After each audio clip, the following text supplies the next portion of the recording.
What is up, denizens of the interwebs? It's Chats here, coming at you with another video. This time we're talking about anti-censorship, girls in tight skirts, and a whole bunch of blood and gore. So hop in, losers, we're getting freaky with some zombies. If that intro wasn't ambiguous enough for you, we're talking about the new Lollipop Chainsaw RePop, the remaster of the classic game Lollipop Chainsaw. I've never played Lollipop Chainsaw because the game came out when I was like, I don't know, 11? I've seen some stuff about it, only in the context of also looking at the Deadpool game that came out around the same time period, so while I have no basis of the game, I can still appreciate a lot of the comments made about it. And of course, also talk about the ridiculous nature of what's going on with Access Media and this game.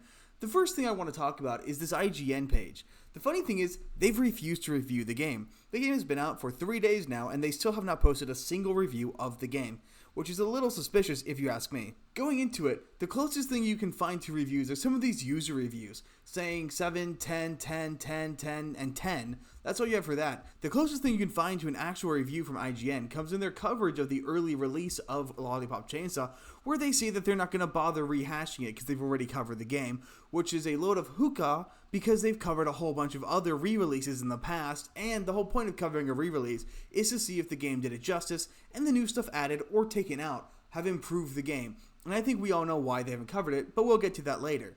Down here they say the game has picked up a cult following, but in our 5 out of 10 review, IGN said Lollipop Chainsaw doesn't even attempt to differentiate itself from the genre, and most of what it does try new in the realm of its characters and writing ultimately ends up taking away from the incredible on-paper action game. Now the reason why that quote and that review isn't substantial at all nowadays is because this trope of the Lollipop Chainsaw type games doesn't exist anymore. So covering it would actually be a bold new thing, as it is a bold new step in gaming, even if that step is a step backwards. But you know what? Given the state of gaming, maybe a step backwards is exactly what we need. And that takes me over here to The Gamer, a site that seems wholly intended on tearing this game down. One big quote where they call it uglier than the original, and they get that from referencing different quotes from various different players, either from Reddit or from Steam. The only problem is, you don't actually see any of these reviews in the sites. But before I get to that, let me take you over here to Kotaku, everyone's favorite site with the highest level of journalistic integrity, where they go on to talk about how Lollipop Chainsaw Remaster is a janky mess. The very first line of this article should be a red flag to anyone with an ounce of reading comprehension, according to those who have played it, which is an admission that this reviewer, Zach Zweisen, hasn't actually played the game. He then goes down here to try to say that he did in fact play the game and found it a buggy mess that was poorly optimized. How clear is that actually is unclear because he didn't post any footage of him playing the game. He goes down here to comment that all in all it wasn't a great experience as certain songs were taken out. And while I agree the songs are a problem, you do have to acknowledge that the licensing has expired for those songs, but if I were this game I would have tried to either get the songs back or sought out other songs to try to fill in those holes. And that'll take me over to this article from Batting Into the Comics, which I truly believe is the center of all the problem. Why IGN refuses to cover it, why they won't give it a positive or negative score anymore, why Kotaku refuses to give it its due, and why The Gamer is only talking about user scores from Reddit and Steam. And it all boils down to this one comment made by the developer that was later confirmed along with the scenario and script being unaltered.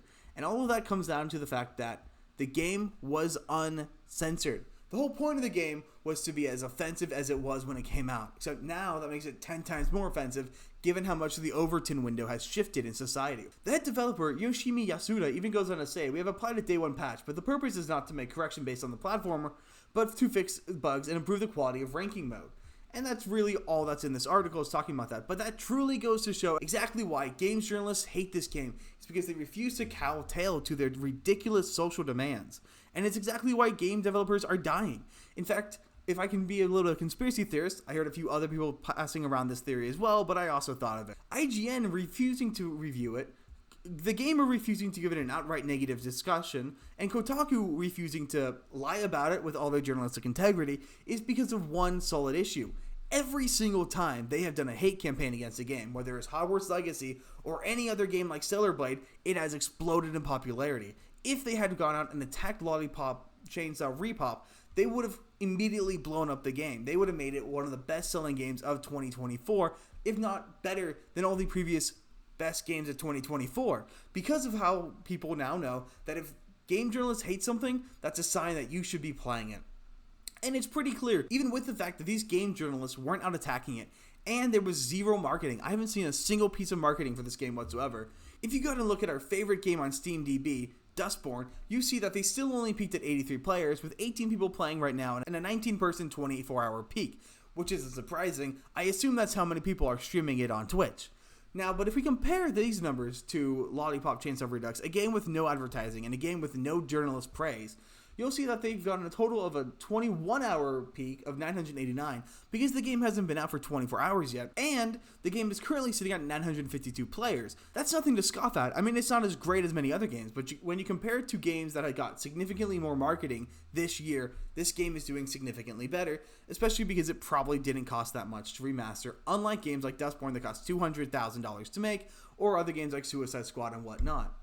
And you know what? I figured I would double check exactly what these game journalists are saying. So the first thing I did is I pulled up the Steam page. It's pretty cool that they launched with a 10% sale. This is a new habit that I'm seeing a lot of game developers doing on Steam, where they launch with a sale, and I love it. It makes buying games that I want to get day one a little bit easier to justify, when in reality I shouldn't get them anyway, but the fact it's on sale, why not?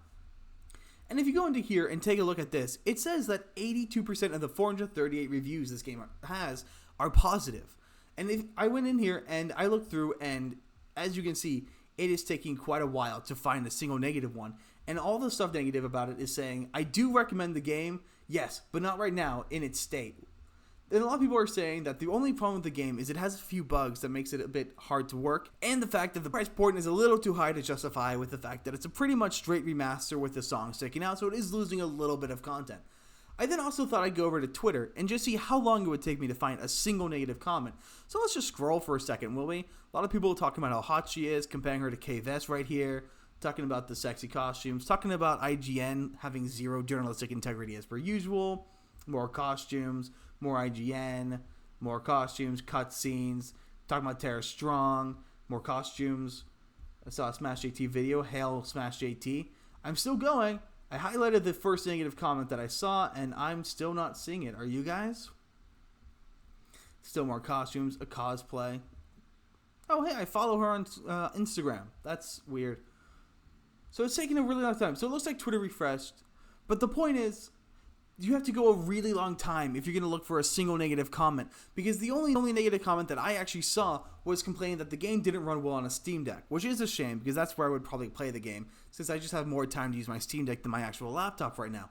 But even then, if the closest thing you have to saying a bad thing about the game is that it runs at 30 frames per second on Steam Deck, that's pretty indicative of the quality of the game, and makes me think that the game doesn't really have anything bad that people are trying to claim it does, like IGN. I even went to the Reddit page to double check what the Kotaku article was saying. And yes, the Reddit page is filled with people complaining about the bugs and complaining about the lack of music. But that's it. Everyone else is praising the game for what kind of game it is. So, with all this about the game, it's pretty clear exactly what's going on. These journalists are terrified of creating another backlash, creating another issue of when they complain about something, they make it infinitely better. I can't remember the exact sociological term for that right now, but they've done it time and time again with Stellar Blade, Hogwarts Legacy, and all these other anti-woke games that are just trying to be honest. And the funniest part about this game is it shows the hypocrisy and bullshit of modern games. Like Star Wars Outlaws, how come a game from 10 years ago, just simply copy and paste it to today with some music taken out, still has a far more attractive and far more realistic looking main character than a Star Wars game and a Ubisoft game that cost $200 million to make. Obviously, it has nothing to do with the technology. It all has to do with intention. They didn't want to make an attractive character, so they didn't. Unlike Lollipop RePop, who did. And this really all is just indicative of how far the Overton window has moved, where we don't have games like this anymore. We haven't had a game like this in years. Stellar Blade's the closest thing we have, but that game isn't explicitly sexual. It's all just about having a sexy character, because as the developer of that game said, he wants people to have a character they like looking at, which is entirely fair. And you know what? If you like looking at the game characters of the modern games, that's fine with me. But you know what? This just permanently proves that there is no modern audience, and that most people just want to play a politics-free, fun game. So if you can't handle that, maybe you're just one of the zombies that our main character, played by Tara Strong, is slaying.